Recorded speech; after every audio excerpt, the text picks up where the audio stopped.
Welcome back to Character Select. My name is Tyler, and with me again, once again, It's Mal. he's here. We're doing Sorcery 2, and hopefully we're going to wrap this up. We just got to get to the end here now, because last time we got the last spell line for the gate. And I think we've pretty much determined what the order they're supposed to be in as well. I may have been wrong about that. It may be just the way it's written in that piece of paper. In the poem? Yeah. But we can always try either way, so... Well, let's, so... Because that one, it ends with, I bid you. Oh, it's under keys. Yeah. So, we've got... Alright, Molus goes last. So I'm thinking, I bid you portals open wide. So we'll go with, First line was given to Lord Thetas, the second... so the fourth line to Lord Molus. So, right. So we'll go with this, and say Molus is last. Thetas is first. Yeah. So that means it would be pronounced then, Are we not going to read it? I guess we can hold that up for the end. Yeah, we can just hold it up for the end, because we got all the information. We can puzzle it out there. So we're going to make our way around the artist's quarter this time and not go inside.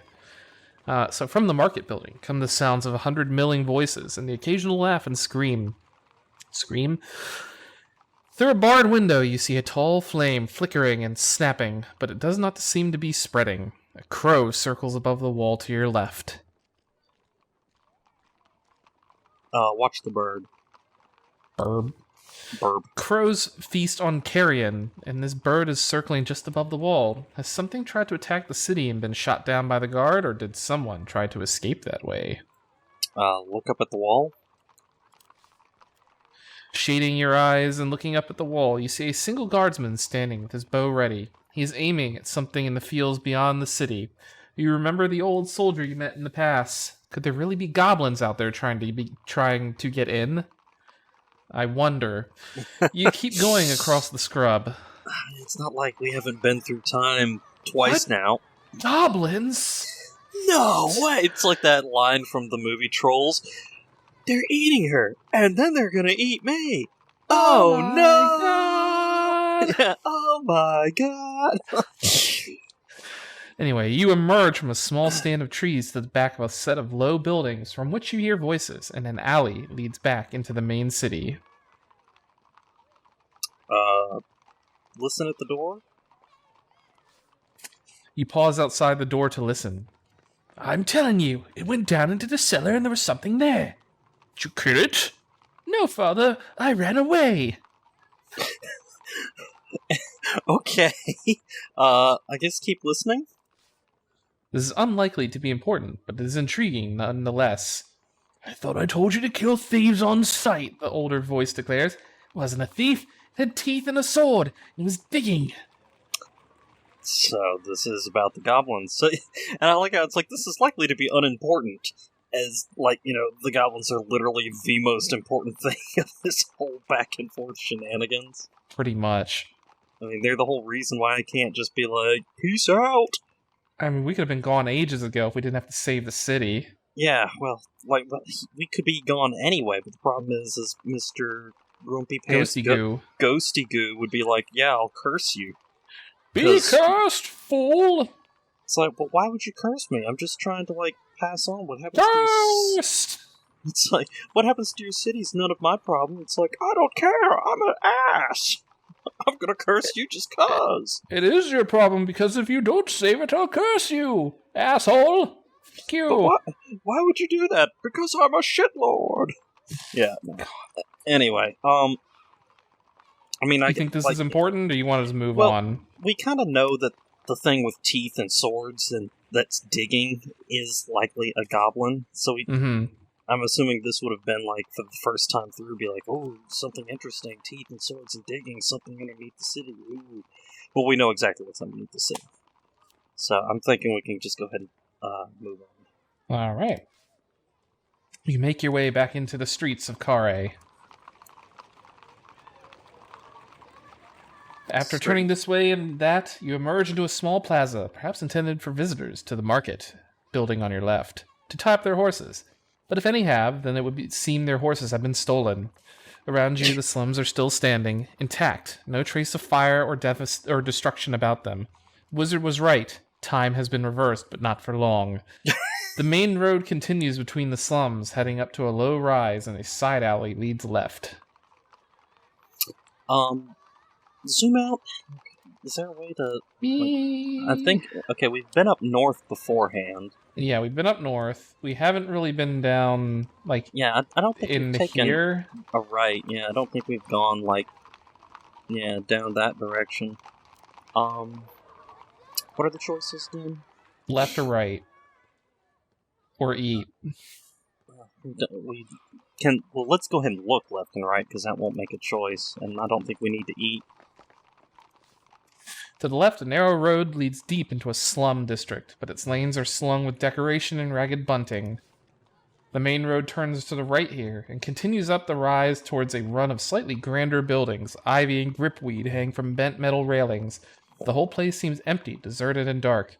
Suddenly, out of an almost invisible narrow alleyway, a figure no higher than your knee dashes out and collides with you, sending you sprawling. Ugh. They cry out an apology as they herd away down the street. Check myself over. You pick yourself up and check yourself over. You seem to be in one piece. Okay, so we didn't get pickpocketed. It was No almost... eating? No, we don't need to. Yeah, you're almost certain they were trying to steal your monies. Or is it, well, I mean, they wouldn't have gotten much of anything. I'm supposing maybe if we had more money, some would have gone missing, but... They might have stolen one of our magic items. Anyway, time to move on further into the city. The slum districts of Lower Kare are unlikely places to find nobles, which we don't need to find anymore, but you might be able to learn their names or where they are hiding, which we don't need to do anymore. Yeah, I was about to say. Well, it's one of those things, it's one of those things where it's a choose-your-own adventure, bro. Yeah. They can't, rewrite on the fly, so... Yeah. I get it. You want to go down? Yeah, let's go down. Alright. I mean, I'm not gonna lie, this is very, ambitious for its time. Well, this is like an improvement on the book. Like, they've added stuff. So, you make your way along the cliff-top road between grand houses that must belong to well-to-do types. You pass a tall, thin man in a long robe, some kind of monk. He bows to you as you pass. Greetings. You begin. The monk beams at you and holds out his palms. That's interesting. But he didn't respond. What do you want? You ask. The monk simply smiles, his hands still reaching out towards you. Alright, I guess I'll give him a coin. You place a coin in his hand, but he drops it immediately, as though the coin has passed through his palm. You pick up your coin once more. That's odd. So he's holding out his hands, and he wants me to hold hands with him. Does he want to dance? I guess take his hands. Alright. You reach out and take hold of his hands, and with burning bright eyes, he stares at you. You must find the crown, he murmurs, for the sake of all bad. Then quite suddenly he releases you and straightens up, folding his hands away into his robe. You can't help noticing, but you feel strangely refreshed. Who are you? You ask. The monk only shakes his head and gestures to his mouth. No, now that you look closely, you see his tongue has been cut off and he cannot speak. He bows his head and walks away. Wow. That's interesting. You continue up the main road, which climbs gently towards the center of Kare. The road passes through the ruin of a grand building. In what must have been once a glorious morning room, an ornamental pond is all that remains. Moss grows from the cracks in its tiled sides. I guess go over and look. You walk over to the pond. Despite its great age, it seems well tended and the water is surprisingly clear. A small scarlet fish darts out from behind a stone as you watch, and bubbles rise from its mouth, and as they break, you hear the breath of words. Something else glints from the bottom of the pond. It's a red talking fish? Yep. Look at him. Yeah. Well, some of the art in this is fantastic, and some of the other art is like, what in the hell? Anyway. So something glints at the bottom. Mm-hmm. Probably And- this coin right here. Yeah, I can kind of see a coin too. What spell do we have? I wonder if we can. We don't have the wig. You need the wig to talk to fish. So we got... Is telepathy there? We got law. We can control the fish. We got yap. We need the wig. Yeah. We got dop. And dud. And No telepathy. mag.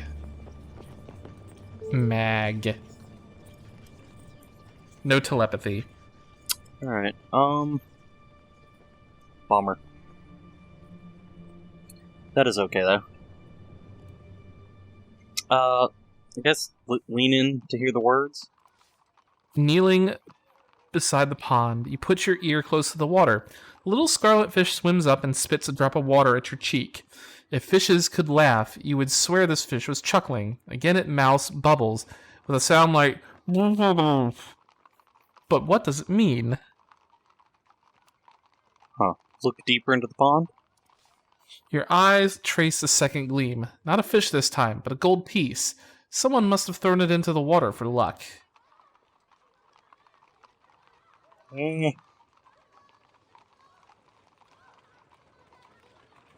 Huh. I don't know if we want to reach into it. I guess we'll go ahead and move on. Alright. The main road continues onward along the edge of the ridge, and you hear a sound of a crowd in the distance. A narrow lane heads uphill to your left. Would you like to go along the cliff road towards the festival, or would you like to go uphill?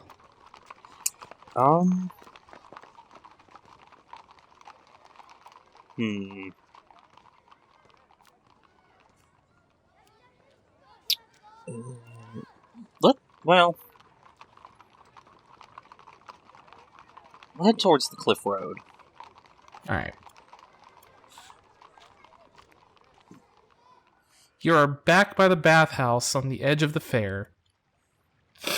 Would you like to go into the bathhouse, head uphill, or go down the flags to the fair? I didn't realize there was a bathhouse. Zoom out on the map a little bit.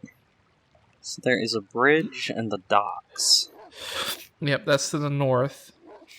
And we crossed the bridge last time. No, we went in the sewer. Really? I thought, well, I know we went through the sewer and popped up in the middle the first time around. But then the next time through, we helped the guy. Bridge? We helped the guy lower the bridge, like the old man who kept waving us off. Was One like, second. Yeah? Ugh. Excuse me. Where were we? Yeah, oh, that's right. We had the old guy lower the bridge. So. Yeah, he didn't want no help because he was his own man. Yeah, well, we let him do it, and he did it, so... Yeah, I was like, okay, sure, whatever, man. Anywho. You do you. Alright, we got bathhouse, we got uphill towards, I guess, the docks and the bridge, or you want to check out the fair? I mean, right now we have it's the Festival of Thieves. Which, on the one hand, that means there could be chances to make money, but on the other hand, that means there could be chances to lose money. Well, it's not like we got a lot of money to lose. Exactly. We do have those poker chips, though. We do have... not that. It's under... Treasure. 3 gambling chips. Okay. So, I mean, we can stop in at the Halls of Vlada on our way. Again.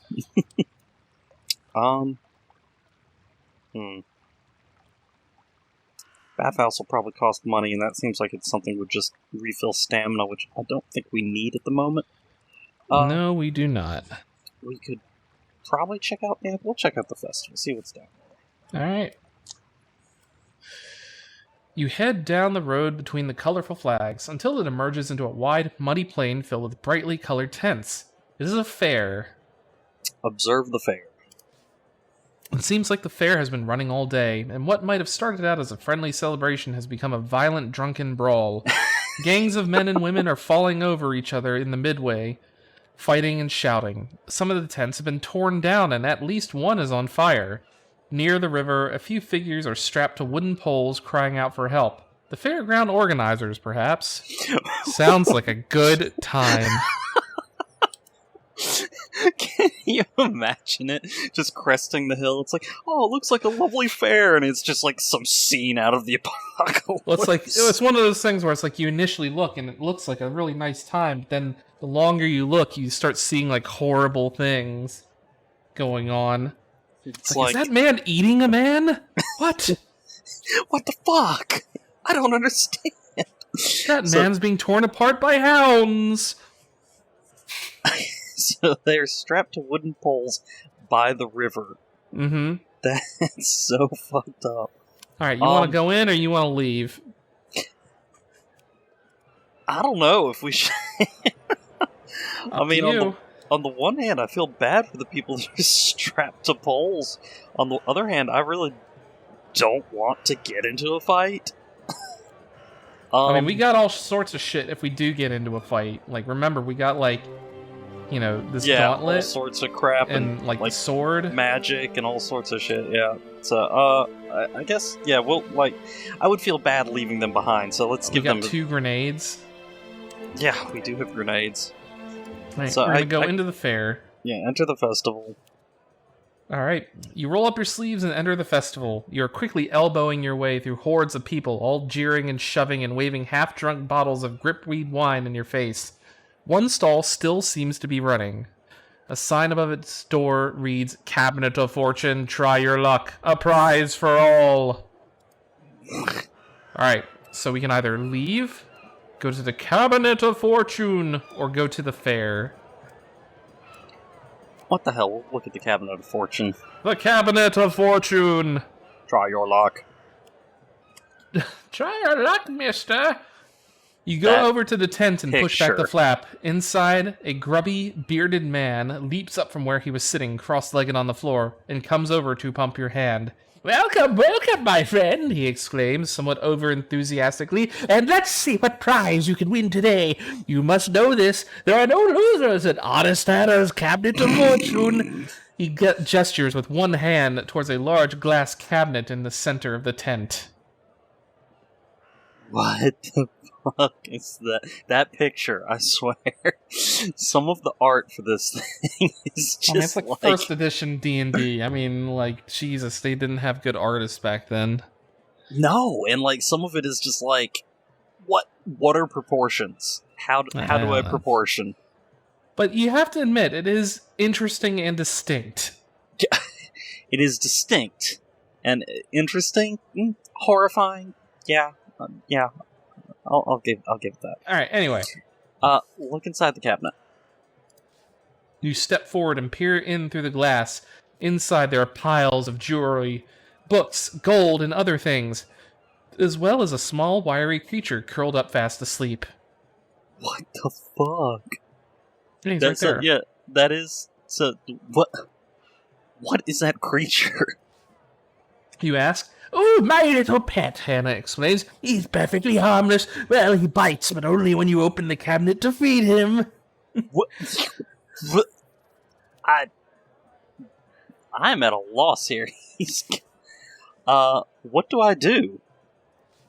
You ask. "Oh, it's a most simple game," Honest Hannah replies with glee. "You give me 2 gold pieces, and then my little pet will fetch something for you." Gonna cast a spell here, see if we've got some telepathy available. We should have telepathy available, I'm gonna bet. Alright, T-E-L. So, You wanna do it? Yeah. Or you wanna see what else is available? What else is there, yeah? Sus, we got Rap, which needs Wig, Res, Mag. That's it. Well, telepathy then. You put on the skull cap and quickly cast your spell. Hannah watches you with curiosity, but is not alarmed, and as you read his thoughts, you can see why. He is as honest as his name suggests, and he is not trying to trick you. The Captain of Fortune has some false prizes and some true ones, but it is not rigged. Huh. With the skull cap on, you catch one other strange thought in the room. Listen. You reach out for the new thoughts. The thoughts are resentful, strong, and clear. Prisoner to my idiot boy, it says. I told Sansus that any wizard would be able to protect himself. When I get out of here, I'm really going to kill that miserable Lorag. Noble or not, the boy, too. These thoughts, evil, cold, and miserable, go round and round, but with no more clue as to where they are coming from. You remove the skull cap, and the sensation fades. A prayer for luck, Hannah remarks, unaware of your actions. But dear, now will you play? That's interesting. So I'm assuming those came from the creature. Oh. Because he told Sansa Sansus any wizard would be able to protect himself. Prisoner to my idiot boy. Maybe his son is the Hannah guy here. Mm-hmm. Anyway, do you want to pay him? He said he was honest. I'm not entirely certain what's going on. I mean, what the hell? We'll give it a shot. It's interesting at the very least. Yep. You pay 2 gold pieces, and Hannah goes over to the cabinet and presses a small button on the side. It seems to operate a cantilevered spike, which pokes the creature, who squeals, jumps from its perch, and begins fluttering around inside the case. What now? You ask. You can try to influence his choice by shouting at it, Hannah explains. The angrier you make it, the better the prize. Usually, I'm not sure why. As if to make the point, the creature picks up a ruby ring, then smiles, then drops it, and flies up to the top of the tank. What the hell? This is so weird. I don't know. What, does it give us an option of what to shout? Or is it just randomly shout things? I don't know, but either we decline to play for something that we've already paid for, or we shout something. And we'll shout something. Although it does not seem very fair, you determine to infuriate the creature as much as possible. Okay, scroll back up again. What was it he says? Miserable Lorag. The boy, too. Yeah, so I guess shout Lorag. The creature in the tank flaps around with glowering eyes. What else could you try? Hannah. The strange mite is still flying around furiously. Eventually, the creature selects something from the prize pool, which it drops into a chute at the far side of the cabinet. Take my prize. You open the flap and remove a giant's tooth. Nice. A good prize! You nod to Hannah, who grimaces as you head back out of the tent. Out of the tent, the festival goers are in an even worse state of inebriation. The affair is getting quite violent. Well. Alright, so that what's the giant's tooth, though? That is... Is that Summon Giant? It is Summon Giant for Yob, or whatever it is. There it is. Yob, summon a giant. Damn. Well, right. That's super handy. I'm not... are you allowed to tell me if it'll burn up the spell reagent if used? Oh, yeah. So it's like what is it? The like sand. Jason and the Argonauts or whatever, where you throw the tooth and it summons a skeleton. Gotcha. So it's not like the cap where you can like reuse it. Right. It's one of those things you burn up when you use them. Still, right, you want to go to the Drunken giant. Fair? Yeah, it is a giant. That will definitely be useful. You want to go to the Drunken Fair, or you want to head on out of here? I don't know. I wish it told us whether those people were still tied up or not. So it is getting violent, though. Yep, we'll pop down to the fair and see if I can save those people. Or at least If see they're what... even savable, yeah. Or, yeah, see what's going on. You fight your way into the crowd between bawling men and cackling women on one side and bawling women and cackling men on the other. Their breath is thick with the smell of gripweed wine, and they don't look like they're going to stop drinking anytime soon. Look at the tents. The main tents of the fair have either been burnt down or torn down, or in one case, turned into a latrine.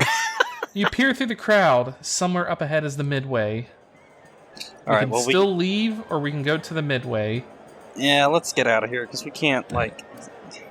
I don't see them so far, and I don't want to go all the way deep into this thing. Yeah. Alright, the last thing you need is to get into a drunken fight. You retrace your steps. You are back by the bathhouse on the edge of the fair. Right, so let's go ahead and go north, then. Head uphill. The road twists and turns up the rise until you emerge onto a wider road on the edge of a dense slum.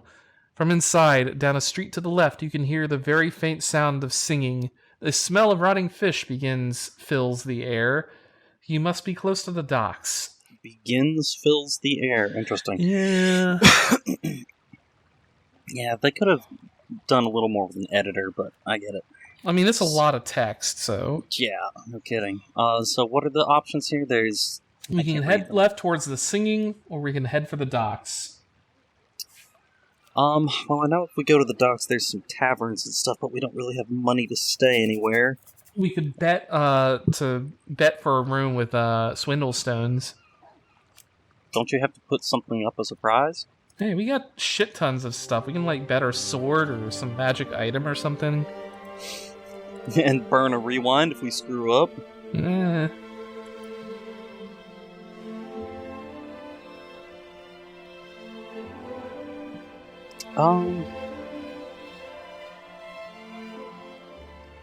Let's see here. I said they're singing from the left? Mm-hmm.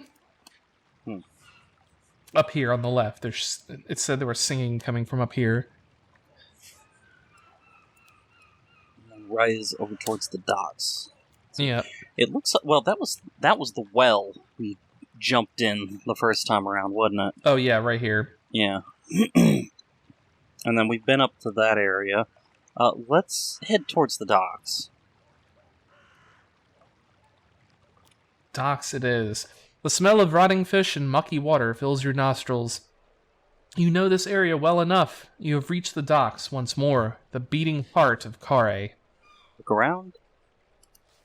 There are 2 or 3 ships moored for the night, and the space between them and the road is filled with a huge number of stalls and little shops selling everything from fishing tackle to sailing blocks to barrels of woodlouse rum. This must be a thriving marketplace during the day, and with night approaching, it is a maze of booths and cloth. A single bridge crosses the river here, operated with ropes to let the tall ships through.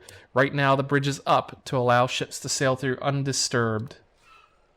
There are 2 inns visible from here, the Wayfarer's Rest and the Meat and Cleaver. There is nothing obviously different about either of them. Also, somewhere nearby is the Shrine of Slang. Wow, that's a lot of places to move So around. we can go to the Shrine of Slang, the Meat and Cleaver, sleep in the market, sit by the river, go to the Wayfarer's Rest, or sleep in an alley. Goodness gracious. Well,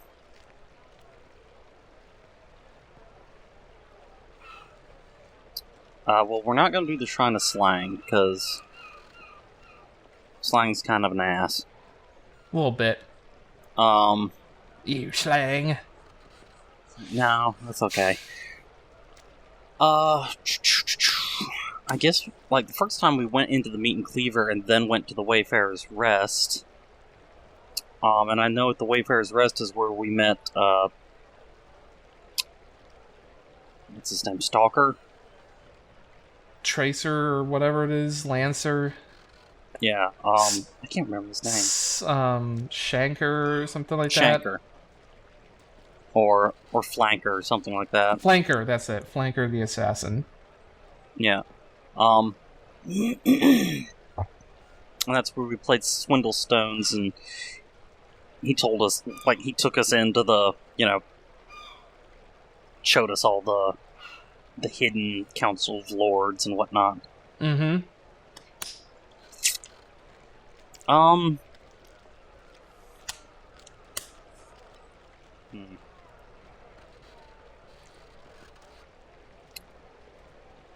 Let's go into the Wayfarer's Rest and see if we can maybe gamble for a room or something similar. Wayfarer's Rest it is. Make your way inside the Wayfarer's Rest. It's a lively and bustling place. The innkeeper behind the bar is trying to serve numerous creatures, all demanding ale at the same time, while around the tables, salty types and buxom wenches are laughing together and singing shanties. Alright, what do we have here? Bar, a table, or leave? Let's go over to the bar. You fight your way through the creatures to the bar. With a thump on the bar top, you catch the innkeeper's attention. Greetings. You say,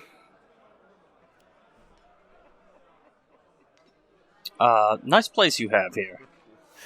The innkeeper nods at you. He's clearly impressed by your dress and well-educated tone. And what be your purpose in these here parts? He asks. Ask the price of a room. You ask.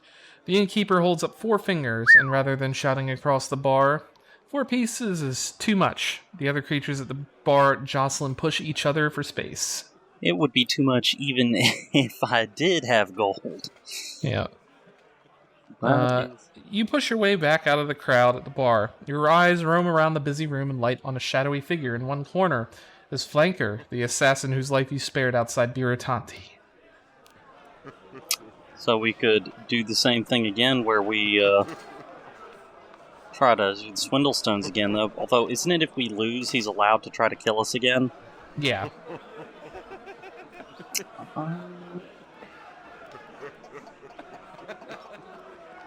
I don't know. I would like to maintain good terms with Flanker. Just because I have a feeling he is going to be important to the story later, since he was in the first one, he's in the second one, and he's probably going to be in the third one. Maybe. So what are the choices? A table, Flanker's table, and... Leave. Leave, okay. So we'll probably have to sleep outside, which is fine.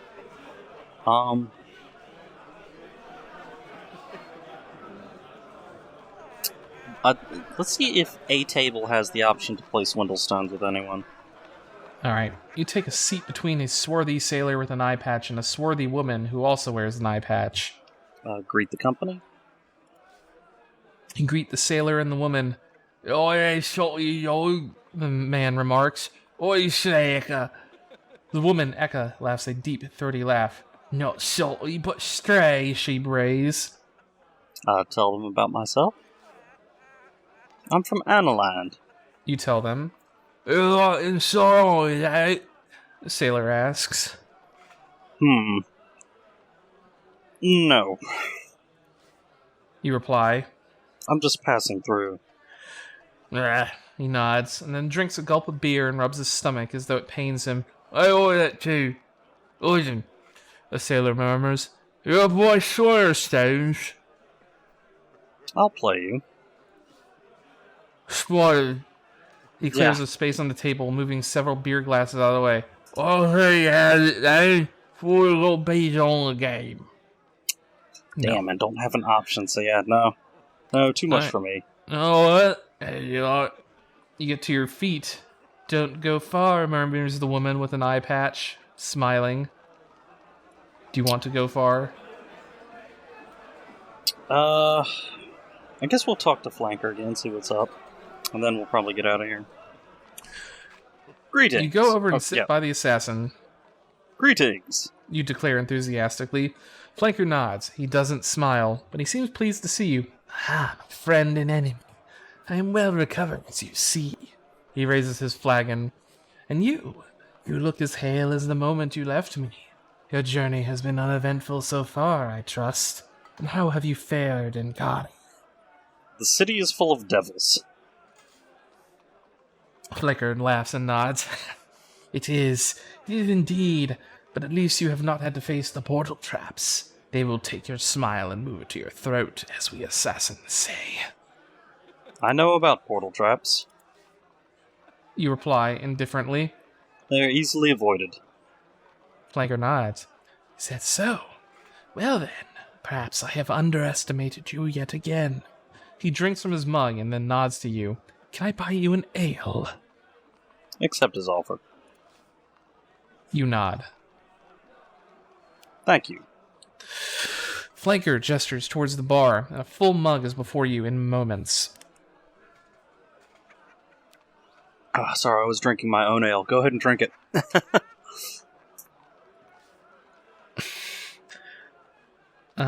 You knock tankards with the creatures on either side of you, then drain the beer in one swoop. It is nutty and pleasant, and fills your stomach with a pleasing warm glow. Flanker claps you on the shoulder. He pauses to glance around him, as if he was waiting for something, but if so, he does not see it. I have a few minutes, he says. Tell me of your quest. How goes it? The journey is long, but I am unbowed. Good, he nods. I am glad you are still no coward. To be defeated is a shame, but to be defeated by a creature without a spine is a torture. You already know all of this. Yeah. I mean, So other enough than... talking? Yeah. You say enough talking. That is all I have to share with you. You reply. Very well, he replies. He smiles a thin smile. Dear friend, he murmurs. Do you play dice? Swindlestones? Flanker's smile broadens. I see you know it. From a hidden pouch in his tunic, he pulls a set of dice and pushes half of them across the table to you. We'll go ahead and take them.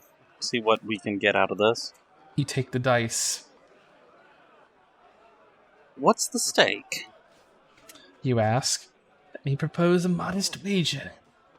He replies, if you win, I will help you with your quest. If I win, my obligation to you is at an end.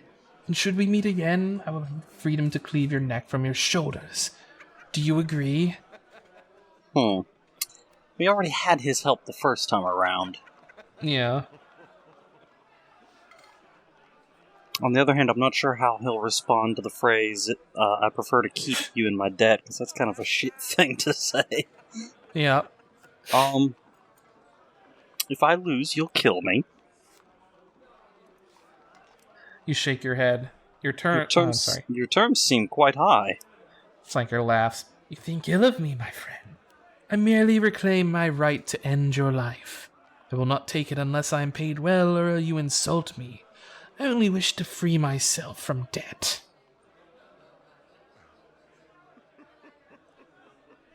I'm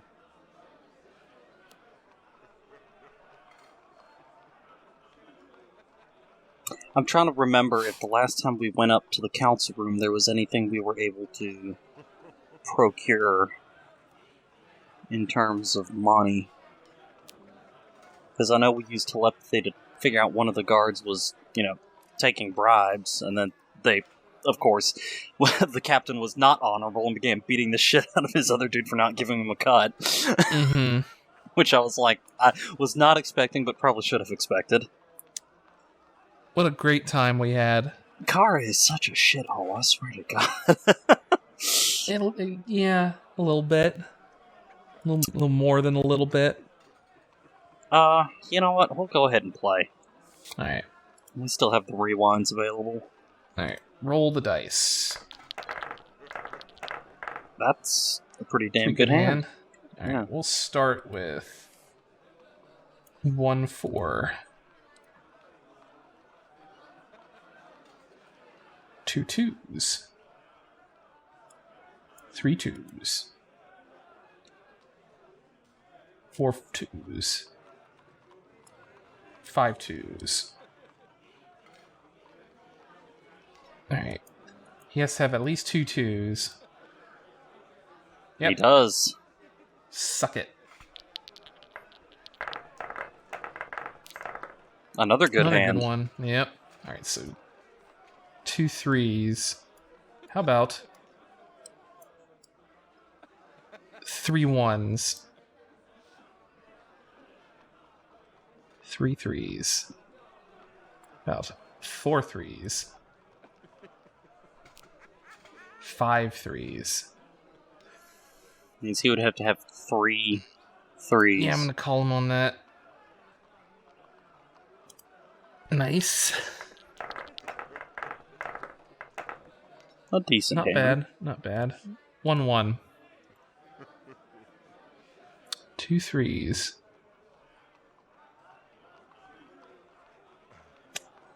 2 4s. 3 3s.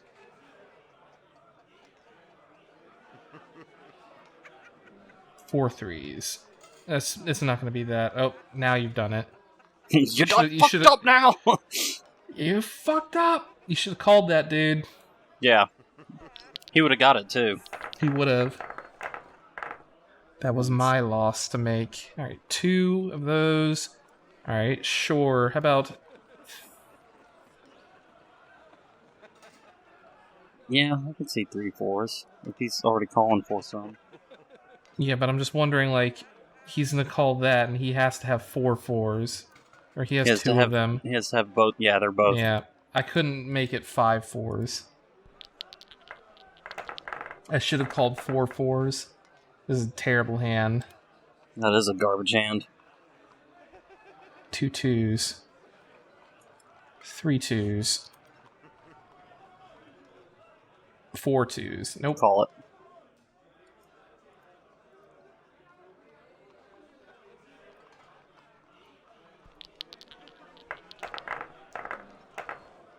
Right. Okay, hand. 1 2.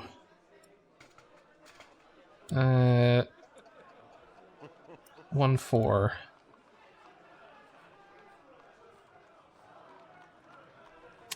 I'm gonna have to call 3 2s. Mm-hmm. Alright. Yeah, no. We win. Suck it, nerd. You flick Flanker's final die off the table with a grin. Line. Oh, I win. You tell him. Flanker nods deeply. Sinla, preserve me. I have lost to you again. Come with me. I will take you to the council. The council? The leaders of Kare are madmen and pirates, but not fools. They might be persuaded to see the sense of your mission, he replies, especially if you have the gold to cover their pockets. Shall we go? Yeah, let's go and go. See if there's anything, we can acquire. Let's go. Excellent. Flanker beams, finishes his beer, and then gestures to the door. Follow me. Alright, and we will follow Flanker next time on Character Select. Yay! So thank you everyone for watching. Click that like button down below, subscribe, ding that bell, etc., etc., etc. And Shenanigans. Shenanigans. Mal, you think we're gonna find any cashola in the council place? I don't know. I mean, it is the council hall, and I seem to recall... I don't know if we can take anything from the waiting room, but... We're gonna steal everything that's not bolted down. I wish we could.